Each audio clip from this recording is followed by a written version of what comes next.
자, 원래 챔피언스리그 리뷰를 두 경기를 하려고 그랬어요. 바이언이랑 아틀레티코 마드리드 그리고 아약스와 리버풀. 근데 그 1시 55분 경기가 끝나자마자 제가 덕현이한테 경기를 바꿔야 되겠다. 저도 그래서 이제 계속 깨어 있었죠. 원래 네. 그리고 이제 사실 뭐 리버풀도 좀 이렇게 곁들여서 얘기를 하려고 했었는데 네. 리버풀 경기가 사실 별다른 특이점이 없이 그냥 끝났죠. 그냥 그 경기 그래서 바이언 아틀레티코 마드리드도 사실 이렇게 뭔가 전술과 어떤 포인트를 짚을 만한 부분이 별로 없어요. 그러니까 이렇게 바이언이 그냥 압살을 할 거라고. 난 이렇게까지 스코어가 벌어질까? 왜냐하면 아틀레티코 마드리드가 뭐 안 좋을 때도 다 대량 실점을 하면서 지는 팀은 아니잖아요. 그리고 그런 경기를 우리가 좀 기억이 잘 안 나죠. 본지 되게 오래됐어요. 리그나 뭐 챔스로 가도 꽤 몇 년 전으로 가야 되는데, 그리고 경기를 제가 라이브로 쭉 봤을 때 기회를 살리지 못했던 거, 그 이후에 그냥 두드려 맞은 거거든. 수아레스 그리고 대기록 썼던데 또 22경기에서 원정 네. 득점이 없습니다. 그거는 저희가 따로 매치데이 1을 쫙 체크하면서 말씀을 드릴 네. 거고, 경기를 하나를 쭉 파볼 거는 충격적인 패배를 당하면서 지금 리그에 이어서 2연패 그리고 지금 맨시티전까지 생각을 하면 지단이 챔피언스리그 트로피도 3연패인데 최근 경기 3연패입니다. 맞아요. 네. 레알 마드리드입니다. 졌습니다. 홈에서 그것도 뭐 라이벌이라고 할 수 있는 정도 급의 클럽이 아니라 샤타르 도네츠크한테 졌습니다. 그리고 이거를 더 들여다보면은 이제 기가 찹니다. 솔직히 예. 레알 팬들 입장에서 진짜 복장 터질 노릇이거든요. 일단 한번 볼게요. 자, 일단은 알프레노 디스테파노 지금 경기장 왜 이렇게 왜요? 아침이잖아요. 아, 예. 네네네. 알프레도 디스테파노. 네, 여기서 최초로 챔피언스리그 경기가 열렸어요. 근데 저는 조금 의아했던 건 이게 사실 챔피언스리그 경기장으로 인증을 받는 그 규격이나 이런 UEFA 사이즈가 그 봤잖아요. 그 아탈란타가 그래가지고 홈에서 경기를 못 하잖아요. 맞아요. 그래서 이제 뭐 산시로에서 산시로 가서 하고 그랬었으니까. 그래서 뭐 여기도 챔스 그게 인증이 되는구나라고 이제 저는 좀 약간 의아하게 느꼈지만 어찌됐건 여기서 첫 번째로 치른 챔스 경기에서 졌습니다. 레알 마드리드가. 자, 일단 라인업 먼저 보면 어느 정도 로테이션 돌렸다는 게 딱 보이죠? 그렇죠. 최전방에 요비치 나왔고. 그리고 뭐 이거는 사실 이 새끼 어떡하냐? 요비치요? 어. 나가야죠. 그러니까 요비치가 예를 들어서 막 또 잡음이 없이 경기만 좀 못한다 싶으면은 야, 진짜 그래도 갱생해보자 이런 얘기가 나올 텐데 뭐 예전에 뭐 자가격리 그래. 위반하고 막 이런 게 있었으니까 어쨌든 요비치 나왔고 그리고 우측에는 호드리고가 나왔어요. 그리고 센터백 조합도 바란이랑 밀리탕이 나왔는데 이거는 라모스가 지금 약간 가벼운 부상이 있어서 맞아요. 빠졌습니다. 그리고 우측에 펠랑 맨디가 맨디. 네, 이것도 카르발, 오드리오 솔라 두 명 둘다 다 부상이죠. 부상이어가지고 맨디가 이제 나오게 됐습니다. 그리고 이제 레알 같은 경우는 이 샤타르전이 끝나고 나면은 엘 클라시코가 있습니다. 맞아요, 주말에. 그래서 어쩔 수 없이 어느 정도 로테이션을 생각할 수밖에 없는 상황이었고 어제 이제 바르셀로나는 뭐 야채 헝가리 페렌치바로시긴 했지만 대량 득점을 하면서 지난 주말에 리그 졌던 거 분위기를 살려놨잖아. 그러니까 이게 좀 중요하거든요. 네. 그러니까 사실 레알 입장에서도 로테이션 저는 돌릴 수 있다고 봅니다. 왜? 샤타르니까. 그리고 본인도 홈이니까. 네. 그러니까 물론 뭐 샤타르라는 팀을 막 무시하는 건 아니지만 근데 샤타르는 레알 마드리드가 홈에서는 무조건 잡아야 되는 팀이란 무조건 말이에요. 잡아야 되는 팀이죠. 예. 그래서 이해는 가요. 그래서 전 로테이션 이거 딱 볼 때까지도 그냥 뭐 오케이. 뭐 이 정도면 그리고 레알이 뭐 근소하게 승리 정도는 거두겠지라고 생각을 했는데 이게 경기 흐름을 좀 보면 가관이었습니다. 경기 초반부터 이 샤타르 빠른 템포 공격에 레알 마드리드가 굉장히 고전했었고 전반 29분에 테테한테 이제 선제 실점을 내줬어요. 그리고 4분 뒤에 바란이 자책골을 넣으면서 0대2로 끌려갑니다. 그리고 전반 종료 정규 시간 3분 전에 솔로몬한테 세 번째 실점을 내줘요. 그래서 근데 이 장면 보면 사실 그러니까 라모스 공백 얘기를 저희가 이따가도 할 테지만 밀리탕 수비하는 거 보면 그냥 테테가 이렇게 뒤로 이렇게 돌파하거든요. 근데 그거를 그냥 설렁설렁 테테란다. 솔로몬이 이렇게 뒤로 이렇게 침투하는데 테테 돌파하는 거 설렁설렁 뛰면서 보고 있더라고. 그리고 자기 옆으로 이렇게 솔로몬 쓱 지나가니까 하고 막 뛰어가는데 뭐 어떡해 거기서. 네. 그래서 뭐 이제 그런 장면이 좀 있었고. 체크가 안 되는 거지. 전혀 안 되죠. 그리고 이제 후반전 시작한 지 얼마 안 돼서 모드리치가 기가 막힌 원더골을 터뜨리면서 한 골 따라 붙었고 5분 뒤에는 비니시우스가 추가골을 넣었습니다. 그리고 이 골로 비니시우스는 교체 투입된 지 15초 만에 득점을 기록하면서 이 부분 챔피언스리그 역사상 세 번째로 빠른 골 기록을 수립을 했어요. 그리고 경기 종료 전에 이제 발베르테 동점골이 나왔는데 이 과정에서 비니시우스가 골키퍼의 시야를 방해했다. 라는 판정이 나오면서 VAR 끝에 결국에는 골 취소가 되고 경기가 끝나게 됐습니다. 나 이 득점 장면을 라이브로 봤는데 네. 때렸는데 옵사이드 판정되기 전에 저 새끼 왜 저기 서 있어? 약간 그랬는데 여지없이 다를까. 옵사이드더라고. 네, 아니나 다를까 네. 옵사이드가 됐고 그래서 어찌됐건 경기는 3대2 샤흐타르의 승리, 2대3 레알 마드리드의 이제 패배로 끝나게 됐습니다. 미쳤다 이거. 아유. 자, 근데 이제 포인트를 좀 볼 건, 자, 첫 번째.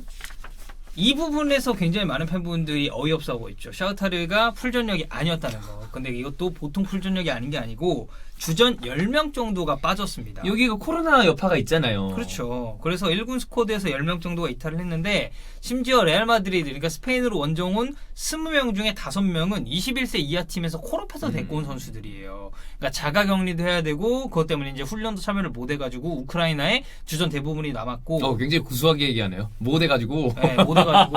뭐라고 하죠? 못 해가지고. 아, 네. 네. 뭐 당연히 사투리 쓰잖아요. 아니 근데 이게다가 엄청 못 해가지고 그러니까. 근데 예. 저 근데 사투리 그렇게 많이 쓰지 않죠? 잘 그 원래 보면 북도는 티가 들나요. 호남도. 그 약간 충청도 쪽이랑 요 가까워서 맞아요. 남도 쪽은 진짜. 거기랑 비슷한 그게 있고. 저 그래서 사실 환희 형 봤을 때 좀 깜짝 놀랐습니다. 처음에. 근데 환희 형도 이렇게 축구 얘기하는 거 아니고 주책남들 같은 거 듣다 보면 억양이 나와요. 아니 근데 제가 본 이게 뭐 광주나 뭐 특히 목포 남도 이런 쪽 분들은 저는 처음에 사투리 들었을 때 세잖아 억양이. 경상도인가? 뭐 이 생각을 했었거든요. 근데 뭐 어찌됐건 저는 그래도 좀 깔끔한 많이 티 아닌가요? 뭐가 깔끔해요? 말이요. 아 그래요? 네. 예. 제가 말하면서 사실 욕을 존나 처먹을 거 생각하고 있었습니다. 네. 그래서 어쨌든 우크라이나 이렇게 남았고 이 나이를 조금 한번 볼게요. 선수단 이날 선발 출전한 잠깐만 볼게요. 골키퍼 트루빈 00년생 그리고 수비수 도도 98년생 본다르 99년생 코르니엔코 99년생 그리고 미드필더 안토니오 00년생 그리고 이날 굉장히 잘했었던 테테 00년생 그리고 골 기록한 솔로몬 99년생. 너무 어린 선수들 아니야. 이건 진짜 완전히 그러니까 물론 이 중에서도 주전으로 뛰는 선수들 당연히 있죠. 얘들이 솔직히 말해서 저는 그렇게 아는 선수가 별로 없어요. 샤흐타르에 있는 어린 선수들이. 저는 테테는 이름이 기억이 나요. 알죠. 네. 근데 이 선수들이 뛰면서 그런 생각 안 했겠어? 뭐야 얘네? 이네? 맞아. 그랬을걸? 진짜로 전반 3골 넣으면서 그래 뭐야 이거 레알 이렇게 네. 생각했을 거 아니야. 2000년대 근방에 태어난 선수들로 주축을 그러니까 그리고 솔직히 저는 그래서 샤타르가 이 경기 승리 기대 안 했을 것 같거든요. 저는 이건 비기면 진짜 쌉땡큐다라고 생각했을 것 같아요. 솔직히 얘기해서. 근데 어쨌든 이겨버렸습니다. 네. 레알 마드리드 입장에서는 진짜 자존심 상하는 일이 됐고 이날 경기를 통해서 또 하나 굉장히 크게 드러난 사실이 있죠. 라모스 의존도가 너무 심하다. 지난 시즌에 우리 맨시티 레알 프리뷰할 때 저랑 형이랑 얘기하면서 뭐 형이 뭐 아구에로고 뭐 빠지고 뭐가 어쩌고 그래. 이런 얘기 했었잖아요. 맨시티는 아구에로가 빠졌고 그래서 형은 레알이 이제 이긴다. 네, 레알은 라모스가 빠졌고. 네, 근데 저는 그래도 맨시티가 이길 그래. 것이다. 왜? 저는 아구에로 결정보다 라모스 공격이 그래. 훨씬 더 크다고 생각을 하기 때문에 그렇다라고 얘기를 했는데 제가 생각한 것 이상으로 큰 것 같아요. 그래. 왜냐면 그러니까 수비가 흔들리는 것도 흔들린 건데 이 라모스가 빠졌을 때 그 리더 역할 누가 해줘야 되냐? 바란이 해줘야 되거든요. 바란인데 그거 잘 안 돼요. 바란이 이날 너무 못했고 아까 얘기했듯이 이 밀리탕이랑 조합을 해서 나왔는데 밀리탕도 수비를 정말 못한 데다가 이게 실수가 계속 나오니까 얘네가 멘탈적으로 이걸 관리를 못한다는 게 좀 눈에 보이더라고요. 그래서 이 ESPN에서 이제 트위터를 하나 올렸는데 레알 마드리드가 라모스가 빠진 지난 8번의 챔피언스리그 경기에서 1승 7패를 지금 기록하고 있습니다. 이 영주형의 어떤 아까 호회를 아침에 해서 올렸는데 챔스 호회 여러분 혹시 뭐 챔스 여러 가지 경기 리뷰를 듣고 싶으시면 히든풋볼 호회를 들어보시면 됩니다. 영주형의 이야기는 레알 마드리드에서 4명 중에 1명이라도 빠지면 레알 마드리드가 어려워한다. 그 4명이 누구냐면 쿠르투아, 라모스, 바란, 카세미루. 이 다이아 4명 중에 1명이라도 없으면 레알 마드리드 수비가 흔들리기 시작한다. 저는 근데 어깨에 맞는 얘기 같아요. 네, 그리고 저는 범위 조금 넓히면 솔직히 말해서 벤제마 빠져도 이거 영향력 엄청 큽니다. 앞쪽에서 아무도 해줄 사람이 없잖아. 아자르가 해요. 누가 해요? 네. 그렇죠. 그래서 어찌됐건 이게 라모스 의존도가 정말 크다는 게 이번 경기를 통해서 드러났고 그러니까 바란에 대해서 레알 마드리드 팬들이 되게 좀 복잡한 감정이 있지 않을까 싶어요. 지난 시즌에도 되게 잘했잖아. 근데 그게 라모스와 함께 해야 잘해. 그리고 결정적으로 실수를 했죠. 솔직히 얘기하면. 그렇지. 네, 그때는 또 대단한 실수를 했지. 네. 근데 이날도 어쨌든 자책골을 넣었거든요. 근데 바란이 보면 자 보세요. 월드컵 우승했죠. 챔피언스리그 3연패 할 때 있었습니다. 그리고 레알 마드리드가 이제 뭐 리그 우승하고 뭐 하고 할 때 바란이 주축 수비는 물론 이제 뭐 잠부상이 좀 있는 스타일이긴 합니다만 근데 라모스만 빠지면은 이 친구가 정신을 못 차리는 경기가 이번이 처음이 아니에요. 그래. 그래서 레알 마드리드 팬들은 야 이거 언제까지 기다려야 되냐. 얘가 지금 경험치를 적게 먹은 것도 아니고 물론 나이는 어린 수비수지만. 근데 나이가 어린데 커리어가 이미 정점의 커리어 아니 커리어 끝났거든. 아니 개인 수상 빼고는 이제 이룰 게 없어요. 월드컵 했자니까 더 할 게 없어. 얘는. 월드컵 챔스 리그 우승 다 해서 다. 했는데. 그러니까 뭐 흔히 많은 사람들이 걱정을 하죠.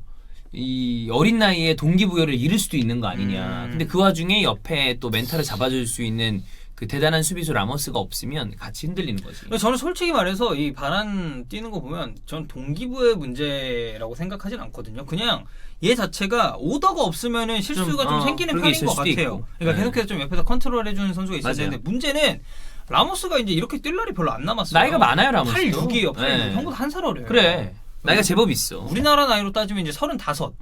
솔직히 이게 이제 피지컬 능력 당장 떨어진다고 해도 그리고 폼이 갑자기 푹 떨어진다고 해도 하나도 이상한 이상하지 나이가 않아. 아니라는 게 레알 입장에서는 굉장히 큰 고민거리가 되겠고 요비치는 이제 그냥 작별을 해야 될 얘 것 나가야 같습니다. 돼. 예. 그러니까 최근에 좀 이적설이 있었죠. 그래서 이제 지단 감독도 그때 뭐 맨유랑도 링크가 있고 맞아요. 그랬었는데 맨유가 결국에는 이제 카바니를 영입을 했는데 이날 스탯 딱 이겁니다.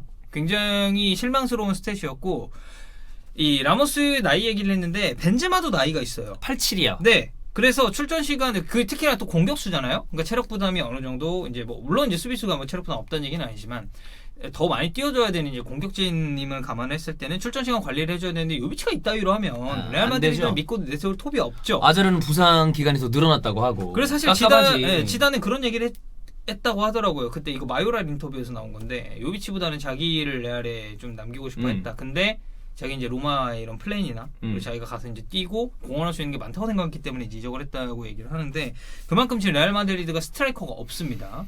자 그리고 마지막으로 살펴볼 거는 이 레알 마드리드가 이날 경기를 통해서 쓴 불명예스러운 기록들을 잠깐 볼게요. 일단 챔피언스리그 전반 3실점 2005년 9월 리옹 상대 이후로 처음입니다. 이때가 한참 동안 리옹한테 호구 잡혔을 때야. 그 16강 마드리드 시절. 네, 레알이 리옹한테 호구 잡혔을 때가 있었어요. 맞아요. 그 시기가 좀 있었고 그리고 그때가 이제 리옹이 한창 잘 나갈 맞아요. 때예요. 그 폴 르구엔 감독이랑 같이. 네.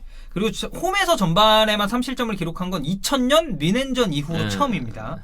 자 그리고 챔피언스리그 개막전 2시즌 연속 패배. 이때 05년 리옹, 06년 리옹 두 번 있었어요. 리옹한테. 그리고 2시즌 연속 패배가 이제 샤흐타르 지고 지난 시즌에는 파리한테 졌죠. 자 그리고 유럽 대항전 아까 조인이 얘기한 거 3연패. 1981년 이후에 처음입니다. 지난 시즌 맨시티랑 1, 2차전 포함해서 올 시즌 샤흐타르까지 총 3번 졌고 이 그 엘 치링기토라는 TV 프로그램이 있어요. 이게 이제 뭐 가운데 이제 진행 맞아요. 하는 분 한 명 있어가지고 패널들 많고 네. 얘기하는 건데 지단이 경기 종료 후에 1시간이 넘도록 기자회견장에 나타나지 않았다라고 보도를 했습니다. 솔직히 말해서 제가 감독이었어도 이건 개빡치는 경기입니다. 아마 라커룸에서 조지고 있었겠지. 아니 그리고 솔직히 말해서 지단이 뭐라고 하면 누가 뭐라고 하는 건데 네. 거기서. 자 그리고 마르셀루랑 벤제마가 이날 이제 경기 후에 인터뷰를 요청을 했는데 거부를 했고 뭐 레알이 사실 조별예선에 챔피언스리그 조별예선에 참가하는 게 이번이 28번째입니다. 근데 28번 모두 조별딱을 하지 않았어요. 조별리그는 통과를 근데 요 조가 뭐 이따가 전체 정리하면서 말씀을 드리겠지만 되게 혼전이 됐습니다. 네. 인테르도 맨션글라드바흐랑 겨우 비기는 바람에 맞아요. 그래서 어떤 그림이 나올지 모르겠지만 레알 마드리드 팬들은 그런 얘기도 합니다. 사실 스쿼드가 이미 점점 노쇠화되고 있고 경기력도 점점 그러니까 지난 시즌에는 또 어마어마하게 대단한 수비 때문에 리그 우승을 하긴 했지만 전체적으로 대대적인 물갈이가 좀 필요하다. 그리고 레알 마드리드 팬분들은 이제 좀 그런 것도 있었을 거예요. 제 생각에는 이게 레알 마드리드의 이런 복합적인 선수단 문제가 불거진 게 어제 오늘 일이 아니고 그렇지. 좀 됐어. 저는 지난 시즌에도 네. 상당히 문제가 많다고 맞아요. 봤고 지지난 시즌도 마찬가지예요. 그래. 근데 이게 저는 지단이 수습을 잘한 것도 있고 지난 시즌에는 형이 얘기했듯이 수비적인 부분에서 되게 괜찮았었던 것도 있는데 저는 언젠간 터질 문제였다. 근데 이게 샤흐타르한테 빡 이렇게 지면서 사실 라리가를 우리나라에서는 프리미어리그보다는 좀 덜 보잖아요. 그렇죠. 왜 카디스한테 진 것도. 네. 그러니까 이제 딱 포커스가 맞춰지는 네. 거예요. 아, 레알 이렇게 무너졌어. 그렇게 안 좋았었구나. 네. 이런 얘기가 이제 나올 수밖에 없지 않나 그렇습니다. 싶습니다. 지난 시즌에 우승했으니까 영입 안 하고 그냥 넘어간 거예요. 한 번 쉬고 원기용 모으자 이 생각으로 한 거야. 그리고 이제 뭐 사실 구장 여러 가지 좀 있고. 어려움이 있으니까 그렇습니다. 레알 마드리드가 아마 당분간은 계속 좀 화두가 되지 않을까. 네. 엘 클라시코에서 만약에 또 뭐 대패 나오고 이러면 이거 한동안 도마 위에 계속 올라가 있을 거예요. 맞아요. 네.